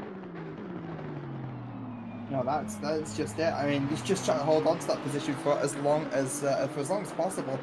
And that's not gonna be easy. These guys are really going for it. You know, these guys have been quick, you know, consistently for so long. And I mean, look at that. I know that the darkness coming in. You know, we're expecting it. It's currently 10:09 p.m. on track right now with 20 minutes to go. So it looks like there's a little bit of time acceleration going on. But it's a little bit artificial. It's not artificial. It's that move. That move has spooked Verstappen a little bit, forced him to go defensive on the inside. Helmet finding a way around on the outside. Overshoots a little, but has the inside on the last half of the comp, but not able to make anything out of the road. Switches back on it yet again, but still side by side almost. Stewie losing out a little bit of time, but again, just putting that Lamborghini up, you know, up the side of the Aston. This is basically saying to Verstappen, you know, I'm here, you know, I'm gonna leave you. If you leave any sort of a gap, it's gonna, you know, that's gonna have a big Lamborghini-shaped hole in it. And I mean, yeah. Benjamin Harmon continuing the attack. I do apologise. Benjamin Harmon continuing the attack on Christoph Verstappen. Do ignore the timing board on the left-hand side of your screen. That's when they pass the sector line. Benjamin Harmon was ever so slightly ahead. That is not the case. The green Lambo you can see lurking just behind the 747 is actually what's happening on the field right now. But Benjamin Harmon trying to get up into that first place position. If they do so, Austin, we'll have an RCI broadcaster sandwich as Kevin Boss, one of our broadcasters, is currently taking up the rear of the field. Christoph Verstappen, not Christoph, Benjamin Harmon will be taking up the front of the field. And then, of course, our very own broadcaster Stewie as well. So Benjamin Harmon right now trying to make it into a broadcaster sandwich for the RCI teams here as the 747 continues this defence up through the chicane. And Benjamin Harmon, what do you do in this position, Austin? If you're Benjamin Harmon right now, you've got Christoph Verstappen in front of you. There's 18 minutes and 52 seconds left to go in this race. What's your game plan? Big push. Big push. I mean, right now, Verstappen is making that car as wide as the number namesake, the 747. Obviously, in my eyes, I don't know if it's deliberate, but references the big Boeing jumbo jet. But again, the Aston right now is about as wide as one, given how well Verstappen is defending this. They're just basically forcing Stewie into little mistakes like the one last lap at Le Mans where they just overshot just a little bit. Here we are with the slipstream again. Looks like the Lambo definitely has the legs in a straight line, but it's not close enough to actually make a move under braking here. So, I mean, right now, so all Harmon could do is really kind of tuck behind and just try to kind of make an opportunity, force Verstappen into a mistake. But I mean, have you heard that sentence before though, Tim? Force Verstappen into a mistake. That's so unhuman. It's so unhumanly hard to do that. Yeah, absolutely. Verstappen, like we've already said, a seasoned driver here at RCI, someone who we see constantly fighting their way up through the field, constantly fighting at the top. They've got several championship wins under their belt across Mondays, Thursdays and Fridays, and I'm sure they've also appeared in Wednesday series before and won that as well. Of course, at the World Tour, frequently in the teams scoring up inside the top 10 is Verstappen as well. So, you know, a very seasoned racer here at RCI, but the same can be said about Benjamin Harmon, our very own Stewie, who broadcasts a lot of these races for us, does like to get involved in championships of their own as well, and usually can be found up at the top of them. I've been in plenty of seasons where Benjamin Harmon has been fighting for that championship win. They've taken home a couple of championship wins across the years as well, Austin. They're always in the battle for it too, of course. I know Benjamin Harmon himself are particularly fond of racing. I believe it's the BMW Cup cars, and they heavily enjoyed the seasons that we did on a Thursday. A couple of, well, it's not a couple of years back, but it'll be about a year back now, when we used to do those Thursday BMW Cup car races. Benjamin Harmon, a huge fan of those Cup cars as well. But the battle at the front continues in this race. Verstappen holding off Benjamin Harmon. As you said, Benjamin Harmon here trying to force a mistake out of Verstappen, which, like you said, is a very unlikely occurrence, but weirder things have happened. Pigs probably have flown. I'm sure we've helped them along the way, but that doesn't mean that someone can't help Benjamin Harmon along the way either. As coming out of Eau Rouge Radillon, the chase continues. Verstappen getting a little bit sketchy there actually on the exit. Looked like they got bumped up a little bit, and that means that Benjamin Harmon's going to look towards the outside. There's a back mark on the inside. The Michael Schumacher-Hakkinen situation going on down here as well. That's Harmon having a little bit of a look on the outside. Sorry for kind of interrupting there, Tim, but that's Harmon with a spin. What? That's Harmon with a spin, just lost the time a little bit with 15 minutes to go. Definitely has the pace of Verstappen right now. I believe that might be Morgan that's moving out of the way there. Not Morgan, but at least Morgan's teammate who's currently in the car. But that's a little bit of work now for Harmon to actually make that up onto Verstappen. So we've got all that hype just for a little tiny mistake, but that's the kind of limits these guys are driving on right now. And I just thought the chat would like to know. The stream didn't catch it, but I have on good authority that Kevin Boss had an off a couple of laps ago. It's not relevant to the race at all, but we didn't catch it on cameras. I just wanted everyone in the chat just to be aware that Kevin Boss had a bit of a detour. So yeah. Kevin Boss currently lying on the ground, not enjoying today's race at all and how it's gone. Austin Devonshire, our very own commentator, continuing to shoot bullets into the number 31 driver, keeping him down there. So Kevin Boss, like you said, going off the track and just really not had an enjoyable day today for the really slow racing team. Mike Redford, though, on the defence still, they're having a very enjoyable day in the Honda as they put up a defence now against John Eraser for 699 Racing.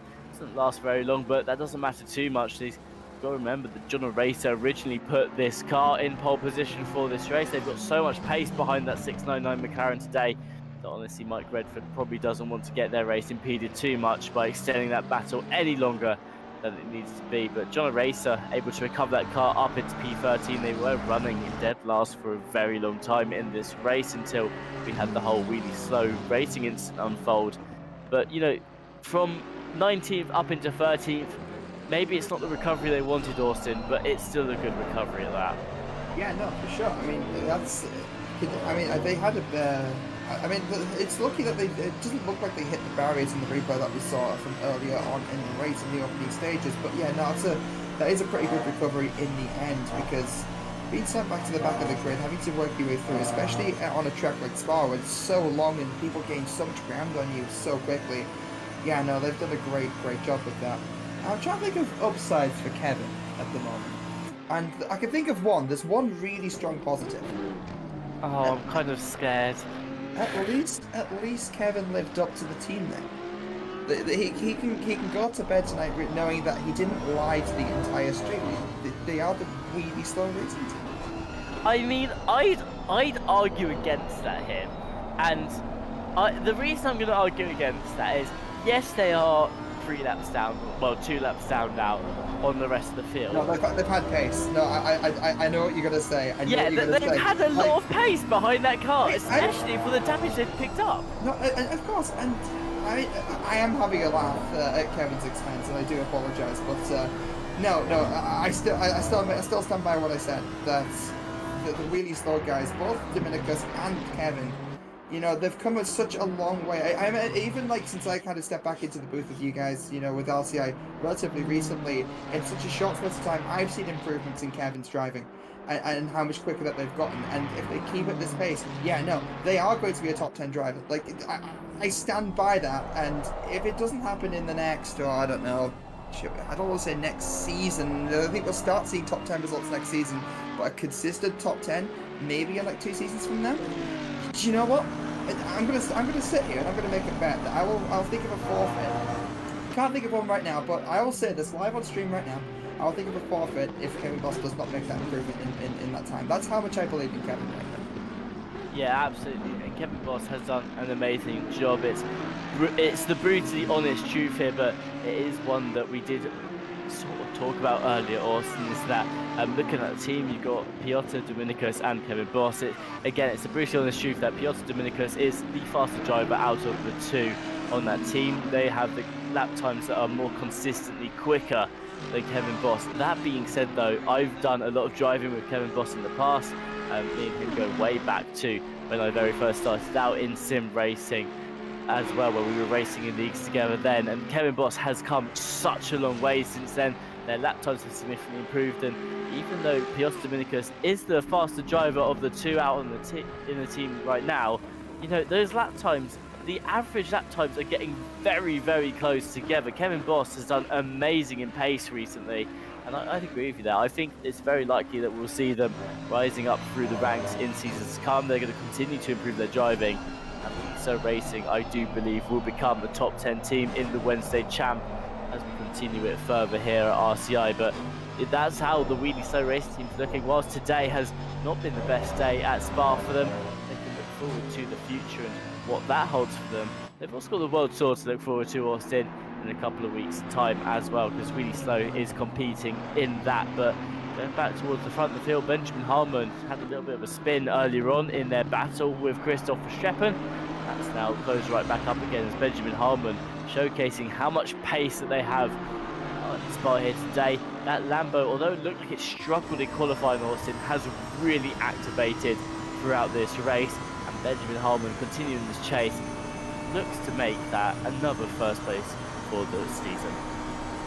Yeah, no, it certainly might be looking that way. I mean, Harmon does have this kind of charge going on right now. I mean, to give you an idea, the gap is in a very short space of time, in just a couple of laps, has gone down by, I believe it was 2 seconds, and Harmon's already back on the back end of the Aston, and I'm starting to think that maybe the Aston, over a single lap, just starts to struggle on pace, and when you don't have a fight going on, and you know, at least they're on in front of you, where you might see some kind of advantage with the Aston, it's not good. It doesn't seem like it's the car to be in when it comes to defending, because when you get clear out in front of you, you're relying on pure lap times, and if that car can't give you those lap times, then you have a bit of a problem. So no, Verstappen really going to have to try and hold on to this. 10 minutes remaining, but less than 10 minutes. We're about to tick up to 9 minutes with this race remaining as we're racing into the night here at Spa.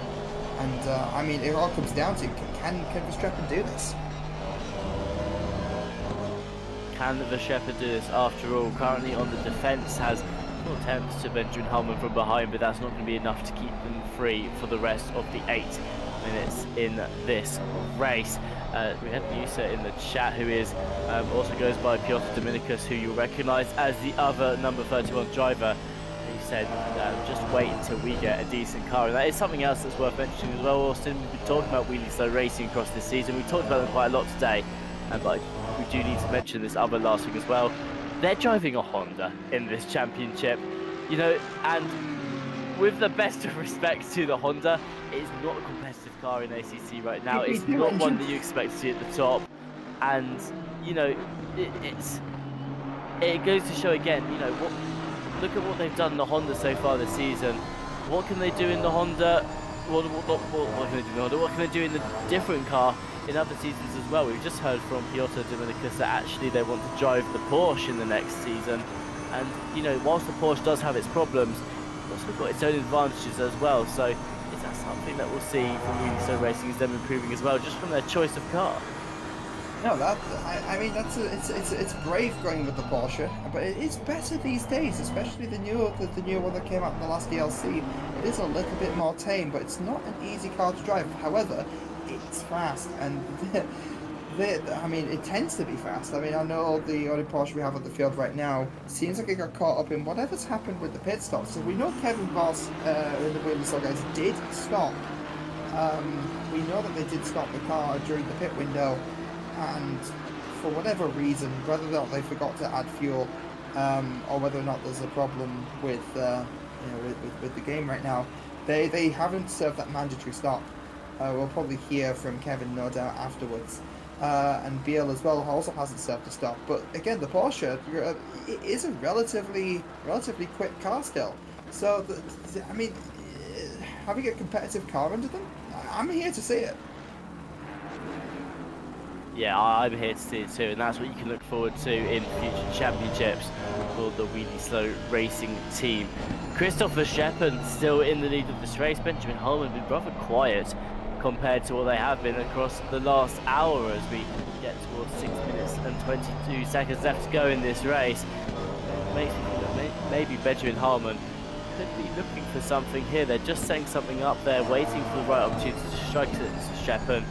I don't doubt for a second we'll see a lot more side-by-side racing between the two. The 796, of course, has already won this championship. Benjamin Harmon has scored enough wins across this season that with the drop round it is physically impossible for any team to score enough points to overtake them here today. It only matters anyway, Austin, because they're currently finishing in P2 with the fastest lap, so they're doing incredibly well here at Spa, just showcasing what they can do in the Lambo and why they deserve to be the winner of this championship as a whole as well. But you know, they want more, and it's understandable as well. They're continuing this battle against Verstappen, and something tells me that the next 5 minutes and 30 seconds of this race, we are watching some very close racing between these top two teams. Well, that could be. I mean, that is certainly the case. This is a bit of a treat to behold, as Hellman again just so light on the brakes at the back of Verstappen there. But I mean, only 5 minutes of this race remaining, and only 5 minutes of this race remaining. I mean, we need something to do after the race. I'm thinking of helping on for a little bit of iRacing potentially. But Tim, you know more about that. Tell us about it. I knew there was going to be a segue there. The second I saw the reminder from Jesse in the chat, but it does of course stand that this fall we have a whole host of iRacing events for you here at RCI. Everything from Formula Racing and road racing to ovals and the Legends cars. The sign-ups have already gone live. They've been running live since the beginning of, I believe, September. We've had the sign-ups live for now, and we've still got some sign-ups live for the later events. We've already run a couple of the RCI racing events, not the RCI racing, the iRacing RCI events here, and they've gone really well so far. So do check out the website, racerci.com, and you can see the different sign-ups that you can do. Right now we've got the Charlotte 150, which is an open sign-ups, the same as the Monday Genetta Cup, which is an ACC event, but also for the iRacing Road Season 2 is an upcoming sign-up, as well as the MX-5s at Daytona, so you might want to get on that as well. And of course our on-running championship, the Legends Cup, will be starting at the USA International Speedway starting from tomorrow. So if you want to get in on that action, you've still got a little bit of time to sign up for the iRacing event there as well. Do check it out, especially if you enjoy iRacing. It is well worth getting involved in, as RCI now branches out into another game as well. Of course, if you don't have iRacing but you still want to get involved, contact one of us here at RCI. If you go into the iRacing chat on our Discord server, you can request a 3-month iRacing trial code that will help you get involved with some of these iRacing events. Who knows, if you enjoy it, you may want to continue and extend your trial into a full paid membership. But they cut back into the race right now as Benjamin Harmon goes down towards the inside of the chicane on the end of the track. These two drivers racing neck and neck with each other. Verstappen and Benjamin Harmon have had a couple of battles in this race so far, and it's going to continue into the last 3 minutes of this race. The 796 go around the outside. Verstappen on the defence here cuts off Benjamin Harmon's exit, and again it's single file as we lead down to a Rouge. Verstappen planted to Aston Martin in the middle of the track. So Benjamin Harmon is going to have to wait a little bit longer to again look for that overtake. But yeah, if you're a fan of iRacing and you want to get involved, head over to racerci.com today /championships. You can sign up and be involved in these races. Yeah, it's the best opportunity, I think, is to hop into iRacing, because you've got a community to race with, and you're not doing it by yourself, which I think, for me at least, that when I first started playing iRacing, that was the most daunting thing about it. Also, a big stinky Schaffner with the drive-through penalty, and that will be track limits. So you did say at the start here, Tim, track limits would be rearing their ugly head at some point, and here we are. Also, here we are. This is Svenchek, and I believe this is a Dauber that they're racing with. No, it's not Dauber, it's Shipston. This battle's gotten a little bit spicy.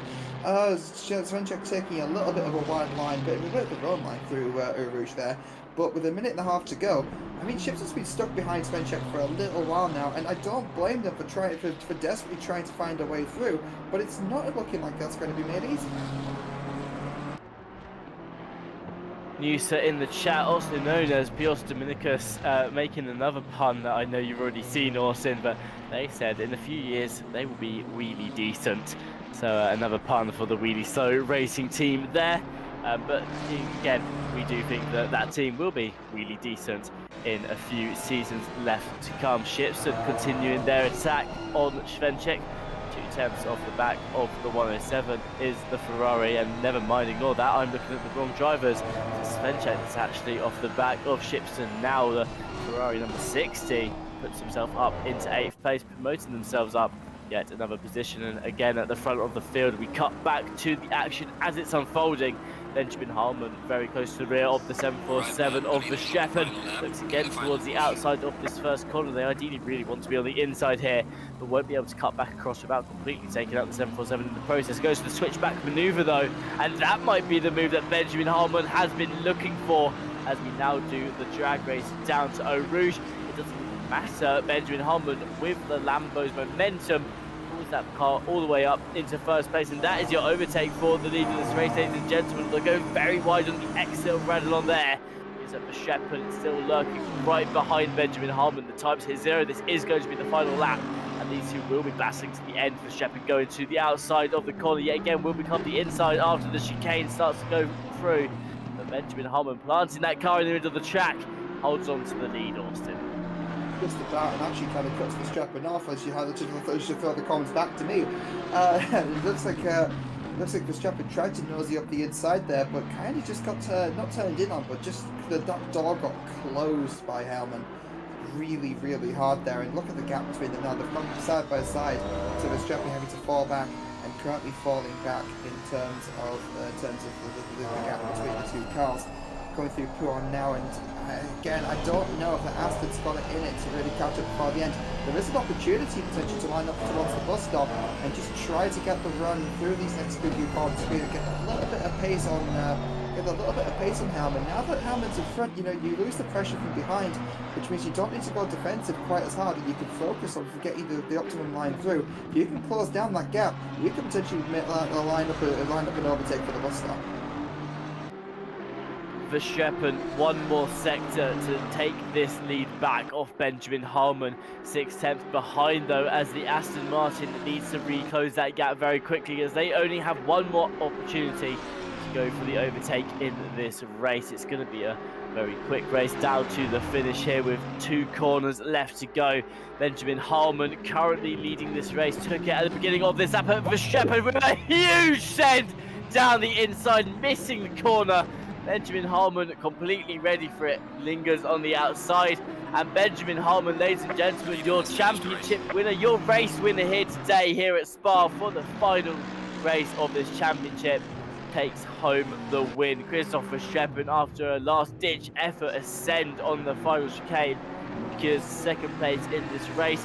They will be third overall in the standings, with Buchek securing that final point on the podium in this race, securing their second place overall in the standings as well. George Barr, their best race of the season, they come home in the 2-1-2 over in 4th place. John Daly securing 5th, Carlos Glacier just behind them in 6th place.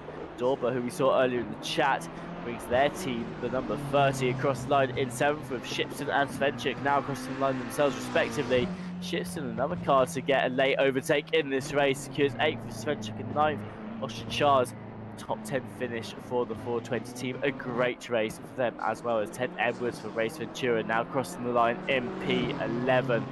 Already finished this race further down the field. Kettle secures 17th overall, and Kevin Boss for the Wheelie Slow Racing team picking up a 130-second penalty for not serving the mandatory pit stop. Will be the same for the number 7 and Bajul behind the wheel of that, as they'll pick up the penalty too as well. But a couple of cars still left to come across the track, and right now they're racing towards the finish line. Rambach looking to find a way through. Redford has done so in the final sector of this track, and they'll be finishing in P14 overall, with Mike Redford bringing the Honda home in P15. A great race all round, Austin, and some very tight battles towards the end there.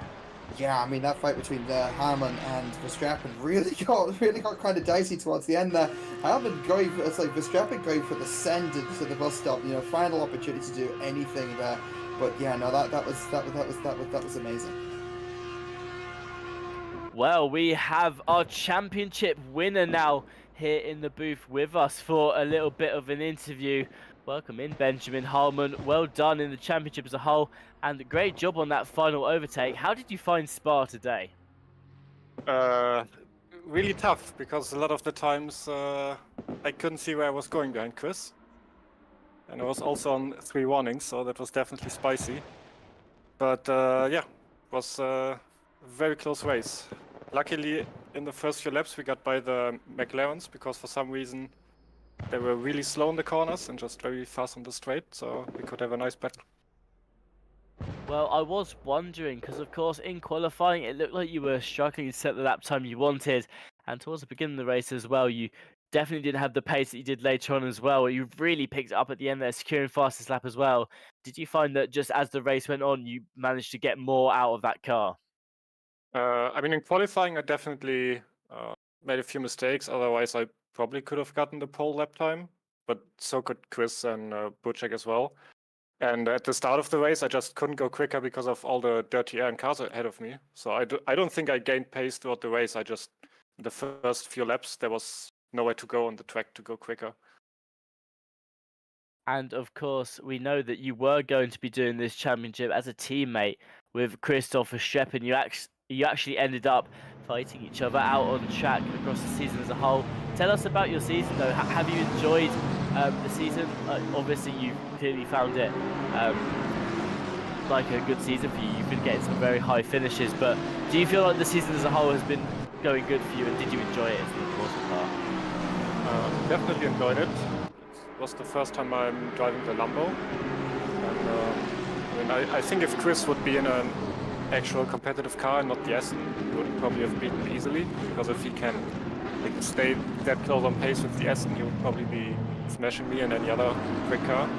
But yeah, that was definitely the best RCI championship I've done so far, because I didn't do any big mistakes, which usually happen at least once. Well, I'm going to pass you over to my co-commentator now, Austin. Any questions for Stewie, also known as Benjamin Harmon, before we wrap up this interview? Well, I think you've stolen most of the good questions, but I actually did have one regarding the pit stop. Did you go into the pit stop with kind of a plan, or was it purely reactive to Verstappen pitting to Verstappen trying to get the undercut? Yeah, I thought maybe when Chris is coming out, he's gonna have like 1 or 2 slow laps, so I tried to stay out for 2 more laps. The first one went well, I still did a decent time, but the second one I made a few mistakes. So, I mean, I didn't lose any time in the end.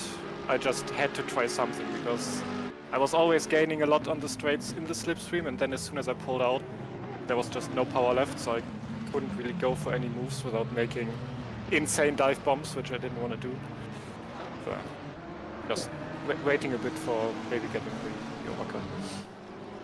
It's very much unlike the massive dive bomb from Verstappen there at the end. He did yell into my ear, "I'm not gonna make it! I'm not gonna make it!" But yeah. I think that's I think, as I said, Tim stole all the good questions as per usual. So massive congratulations from me on the championship. That's it's been a hell of a season. Yeah, thanks very much. Just before we let you go, Stu, is there anyone you want to shout out? Any mentions you want to do after winning this championship? Just shout out to Chris for being that quick in the Aston without any custom bob.